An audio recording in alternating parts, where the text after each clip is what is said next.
আজকে সারাদিন বেশ অনেক গরম ছিল।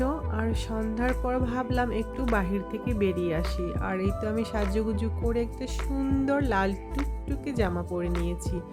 বরাবরই কিন্তু আমার লাল টুকটুকে খুব পছন্দ। আর ম্যাক্সিমাম জামাই আমার কিন্তু লাল। আর এই জামাটা এত কমফোর্টেবল আর এত সুন্দর, আমি কিন্তু এই জামাটা নিয়েছি নাজিফা ফ্যাশন থেকে। আপু আমাকে এত সুন্দর জামা পাঠিয়েছে, আমি তো অনেক বেশি খুশি। আর এই তো আমার বুড়িটাকেও আমি সুন্দর করে সাজিয়ে দিয়েছি, যেহেতু আজকে গরম, তাকে শুধু একটা টপ আর একটা প্যান্ট পরিয়েছি। সারাদিনের সব ক্লান্তি আর প্রচণ্ড গরমের উত্তাপ সব যেন জুড়িয়ে গেল বড় মাঠে এসে। বড় মাঠের এই মুক্ত হাওয়ার ঠান্ডা বাতাসে প্রাণটা জুড়িয়ে গেল।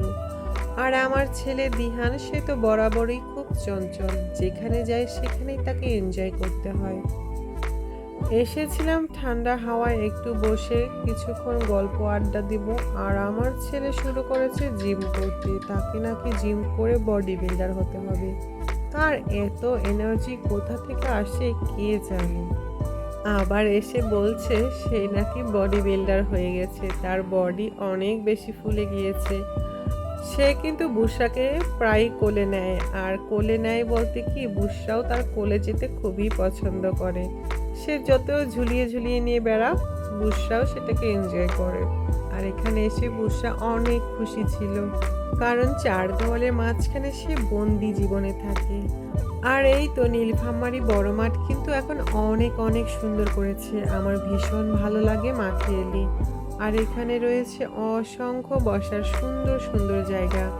অনেক রাত হয়ে গেছিল আমাদের মাঠেই। আর দিহান তো সে কিছুতেই বাসায় আসবে না কিছু না খেয়ে। এটা কিন্তু বাচ্চাদের একটা স্বভাব, বাহিরে গেলে তাদেরকে কিছু খেতেই হবে। আর ইদানিং আমি দেখছি দিহানের সাথে থেকে থেকে কিন্তু আমারও এই স্বভাবটা হয়েছে, কিছু না খেলে যেন ভালোই লাগে না। তাই তো মা ছেলে দুজনেই বায়না করলাম আমাদেরকে এখন কিছু একটা খাওয়াতেই হবে। তো দিহান তার পছন্দের বার্গার খেলো, আর আমি আর দিহানের বাবা দুজনে দুটো রোল খেয়ে তাড়াতাড়ি বাসায় চলে এলাম। আজ এইটুকুই, ভালো থাকবেন, আল্লাহ হাফেজ।